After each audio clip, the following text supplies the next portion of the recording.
बिस्मिल्लाहिर्रहमानिर्रहीम। अस्सलामु अलैकुम। आप देख रहे हैं औकात टीवी। मैं हूं Abdul Jabbar Ansari.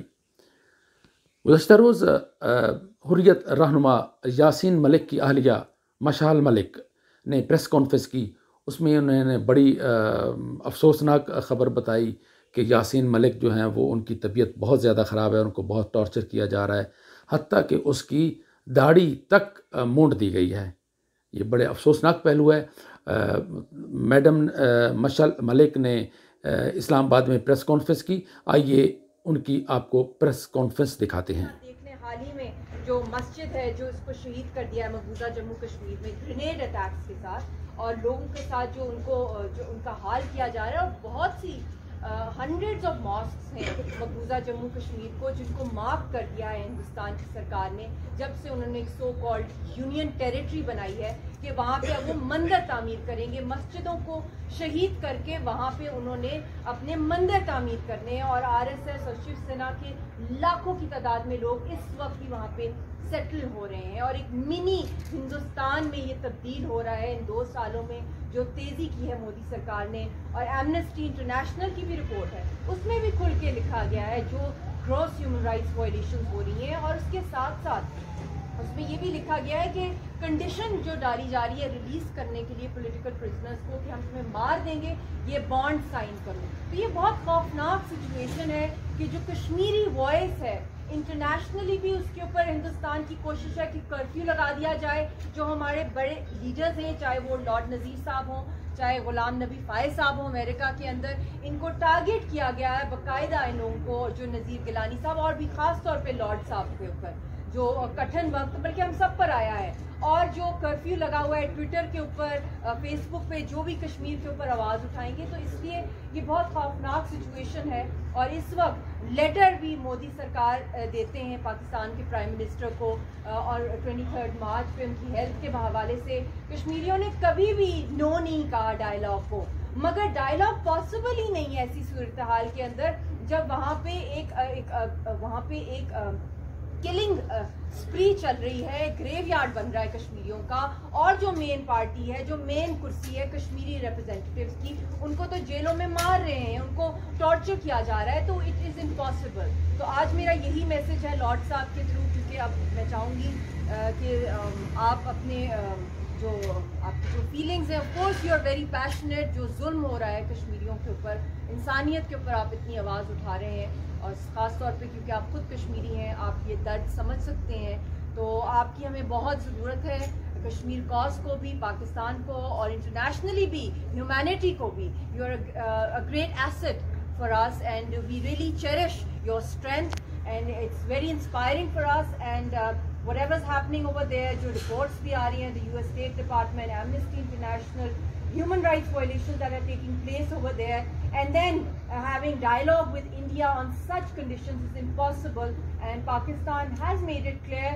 But I think unless and until the key Kashmiri stakeholders are not on board, and come at least we need a 5 to 10 year plan to internationalize the Kashmir issue and to get these Indian forces persecuted. There are war crimes being committed over there.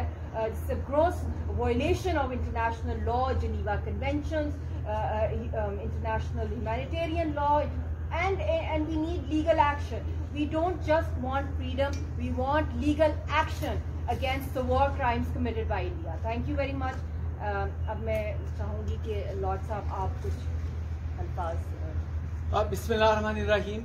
सबसे पहले मैं Michel Malik साहिबा का शुक्रिया अदा करना चाहता हूँ for organising this press conference, और इतने जल्दी शॉर्ट नोटिस पे आप सब लोग तशरीफ़ लाए, आपका बहुत बहुत शुक्रिया। मैं इनके साथ सारी जितनी भी इन्होंने गुफ्तगू की है इनके साथ एग्री करता हूँ, क्योंकि मिशेल जो हैं वो ना तो सिर्फ कश्मीर को रिप्रेजेंट करती हैं बल्कि सबसे ज़्यादा ये डेली बेसिस पे फील भी करती हैं, क्योंकि मेरे भाई यासीन मलिक जो जेल के अंदर उनकी जो हालत है, बीमार भी हैं, जो उनकी कंडीशन भी इन्होंने बताई है, उसकी वजह से जो इनकी पर्सनल सफरिंग है हम सारे वो शेयर भी करते हैं, दुआ भी करते हैं कि अल्लाह सुब्हानहू ताला उनको रिलीज में मदद फरमाए। मैं समझता हूं कि जो सारे के सारे पॉलिटिकल प्रिजनर्स हैं उनके लिए एमनेस्टी इंटरनेशनल का मिशेल ने जिक्र किया, उनको प्रिजनर्स ऑफ कॉन्शियंस डिक्लेयर करना चाहिए। यासीन साहब को, हमारी बहन आसिया अंद्राबी को, शाह साहब को, इन सब को ये प्रिजनर्स ऑफ कॉन्शियंस में भी हमें पाकिस्तान आज़ाद कश्मीर से कैंपेन चलाना चाहिए सोशल मीडिया के ऊपर कि ये प्रिजनर्स ऑफ कॉन्शियंस जो हैं इसका इंटरनेशनल कैंपेन होना चाहिए। एक तो हिंदुत्व आरएसएस की गवर्नमेंट, बीजेपी की गवर्नमेंट, उसको एक्सपोज किया जाए कि वो क्या जुल्म कर रहे हैं, चाहे वो मसाजिद को या जो सिविलियन हैं। आपको पता है कि ये फेक एनकाउंटर्स के नाम पे घरों को ब्लो अप करते हैं, ये मसाजिद को ब्लो अप करते हैं, इसलिए क्योंकि ये वही जो सेटलमेंट्स, इलीगल सेटलमेंट्स जो वेस्ट बैंक में, फलस्तीन के अंदर जो इजरायली गवर्नमेंट करती है, ये भी क्योंकि वो इनके एडवाइजर हैं और ये वही चीज़ जो है वो कश्मीर के अंदर भी कर रहे हैं। मैं समझता हूँ जो बड़ा इम्पोर्टेंट जो सवाल आपने उठाया है, ये डायलॉग, पर्सनली मेरी जो फीलिंग है, मैं कोई गवर्नमेंट को रिप्रेजेंट या इनके साथ मेरा कोई तल्लक नहीं है। मैं समझता हूँ कि ये जो बाइडेन की गवर्नमेंट का प्रेशर है, क्योंकि वो चाइना के ऊपर और इस रीजन के अंदर, एक तो रीजन के अंदर वो चाहते हैं कि पाकिस्तान और हिंदुस्तान के मामलात जो हैं वो हल हों, ताकि वो इंडिया को रिलीज करवा के वो चाइना के साथ उसको जो है वो पिच अप किया जाए, चाहे वो साउथ चाइना सी के अंदर हो या वैसे भी लद्दाख में। तो मैं समझता हूँ कि अच्छा हुआ कि हिंदुस्तान को कुट पड़ी है, उनके फौजियों को भी कुट पड़ी है, लेकिन वो चाहते हैं कि ये जो उनके फौजी यहाँ पे एंगेज्ड हैं, यहाँ से वो उठ के वो चाइना के साथ करें।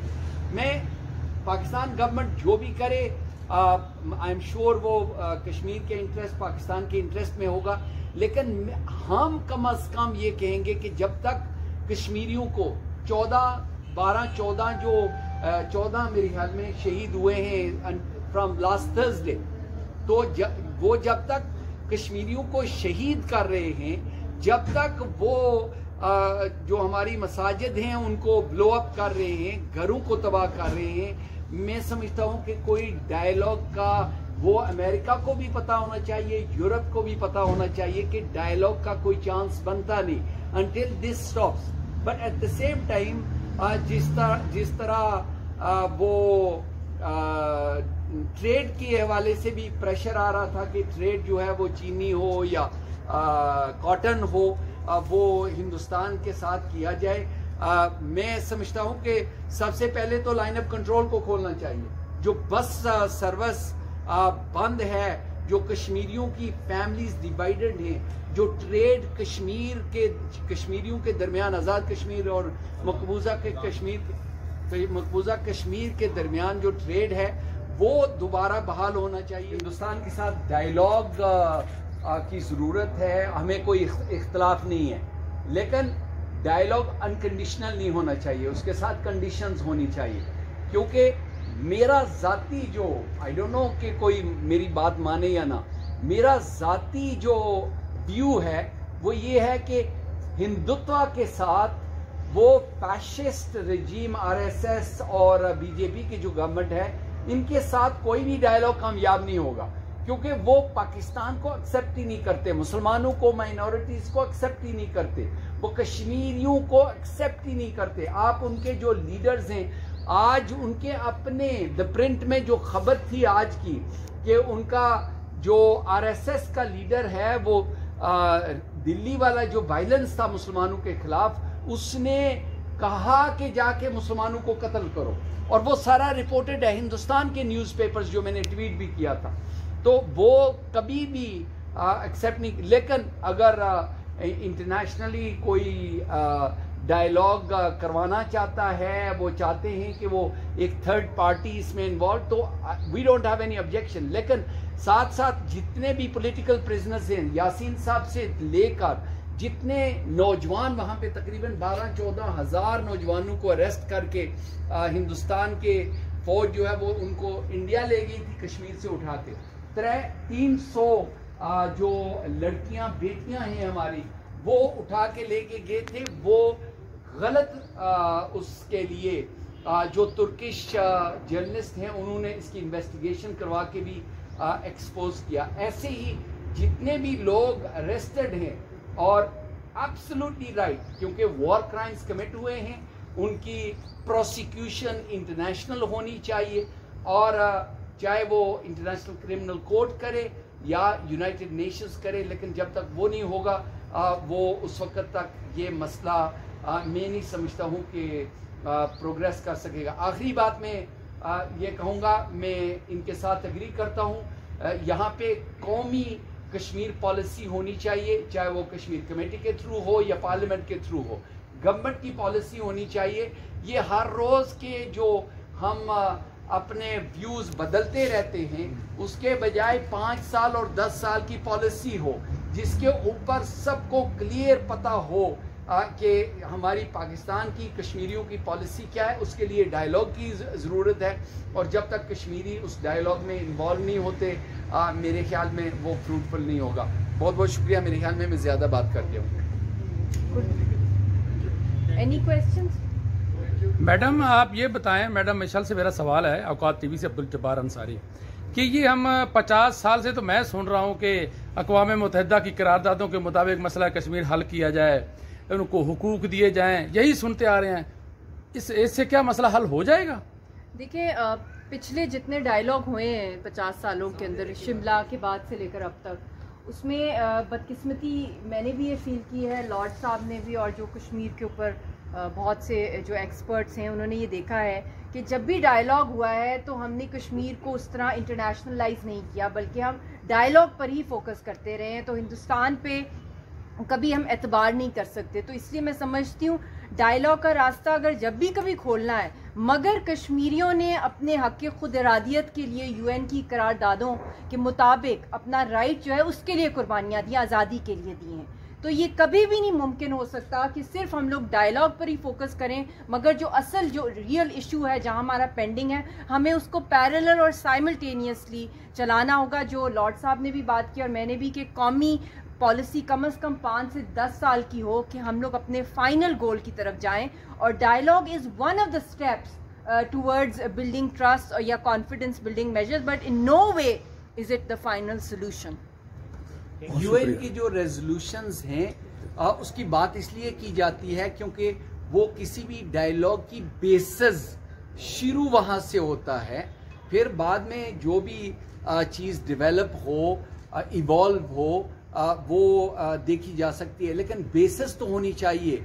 और वो एक डॉक्यूमेंट है, वो इंटरनेशनल उसमें यूएन सिक्योरिटी काउंसिल भी और यूनाइटेड नेशंस के लोग भी उसमें इन्वॉल्व रहे हैं, इसलिए that has to be the basis. शुरू वहाँ से, कहाँ जाता है वो एंड रिजल्ट बाद में पता चलेगा। बहुत बहुत शुक्रिया।